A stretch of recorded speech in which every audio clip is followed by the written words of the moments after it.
It had to be Liberty, didn't it? It had to be Liberty. Why not? Fiesta Bowl, first round of the NCAA tournament for men's basketball, and now softball. Oregon's going for the postseason trifecta against the Flames out of Conference USA, who pulled a massive upset. It is the first time since they started ranking teams, the number one overall seed lost in a regional. That's never happened before. Has not happened before in college softball. And here we are. So no, the Flames are not to be taken lightly. Would I rather play them coming off of the emotional high of pulling that upset than play Texas A&M, number one team in the country? Yes. Yes, I would. No doubt about it. Doesn't mean this is going to be easy. And Oregon did not have an easy time getting out of their regional. If you aren't aware, they lost their first game to Stanford 15-1 on their home field, beat Weber State, eliminated the Wildcats out of the Big Sky, then had to go beat Stanford twice, beat them 15-5 and 10-7 with Des Patman hitting the walk-off 3-run homer in the bottom of the seventh, sent the Jane into a frenzy. And I saw the Oregon softball account tweet that there are a few standing room only tickets that are available. I hope this place is popping. I hope it is. A couple of years ago when Oregon hosted the Super Regional and came up just a little bit short against Oral Roberts, that place was up. It was phenomenal. PK Park was rocking.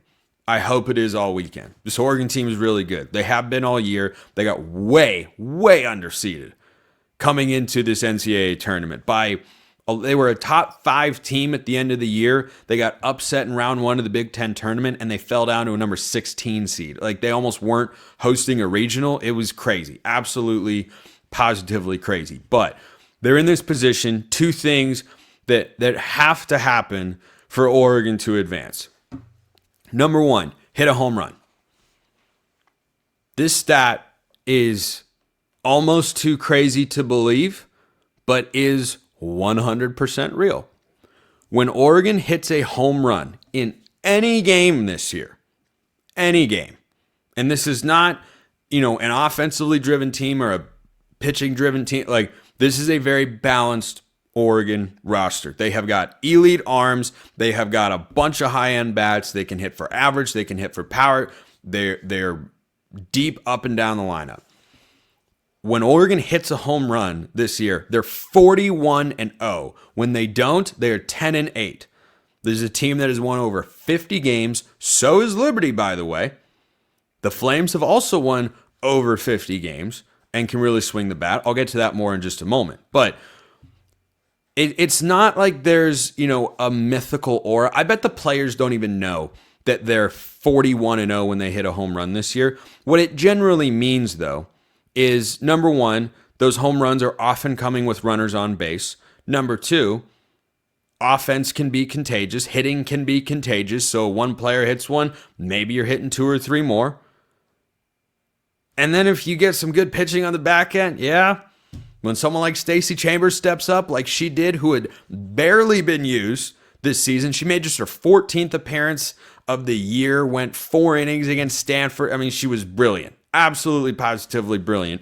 And I think she's thrown less than 30 innings all season long. It is absolutely, it was awesome. There were a lot of awesome components about what happened during that regional game. But Chambers had thrown fewer than 25 innings going into that third game against Stanford with their season on the line. And now here they have a chance against Liberty. So go out, take game 1, first of all, and hit a home run. You're going to have a really good chance of doing it. Okay, that's important thing number 1. Important thing number 2, get Lyndsey Grein back to being Lyndsey Grein. She was named the most improved player, I believe, in the Big Ten this year. Understandably so. She went out and was dominant this year.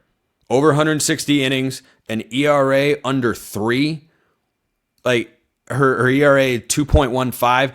For the last month or so, since about the end of April, it has been a struggle. She has a 28-2 record in 48 appearances this year and threw a team high 163 innings. She's been a stud. Transferred from Virginia Tech, has been so good all all season long. For the last month, she's not been herself. She just straight up hasn't been.